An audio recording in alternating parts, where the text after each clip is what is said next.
you talked about this with Gruden, I believe, where, is Tennessee a possibility? And like he gives vague answers with this, with Mike and Mike. They're just, it feels like he's playing us here.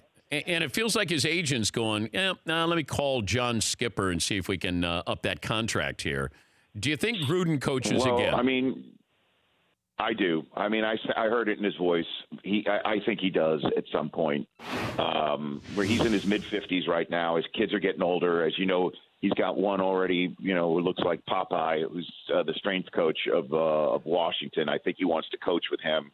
And I think if he does get an opportunity to come back in a spot where he can help be the man, shop for the groceries, be in charge, get a long-term contract, and give it one more time.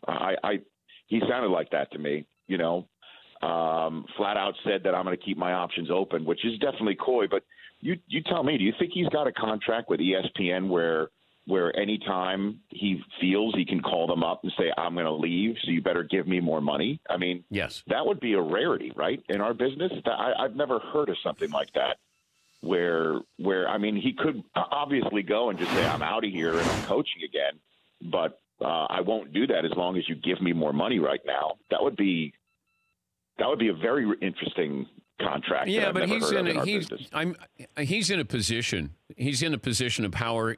He's Monday Night Football, and I think that he probably says, "Look, I'm going to continue to do this as long as I love doing this." But there might be that time when I decide. I just believe he had all the cards here to be able to say they were desperate to try to find. You had Tirico and you had John. That was a great team. Now Tirico leaves. Does he still want to do this and do it with a new partner in Sean McDonough? I think that's really the biggest question here with Gruden. If he doesn't enjoy it as much, is he going to then look at college or the pros in a different way? And I believe that's what's happening with Jon Gruden.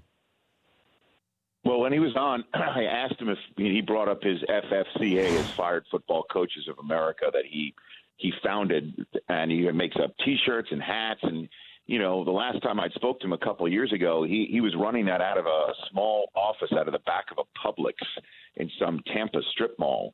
And I asked him if he's still behind the Publix, and he laughed and then started describing some Taj Mahal type place that he's built with a football field and what sounded like a half dozen film rooms where he literally is always breaking down film. Like he's a nonstop film junkie, which to me sounds like, again, somebody who still wants to coach, loves the film.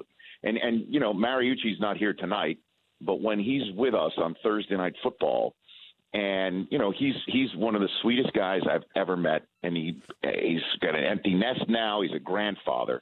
He loves doing what he's doing with us at the NFL Network.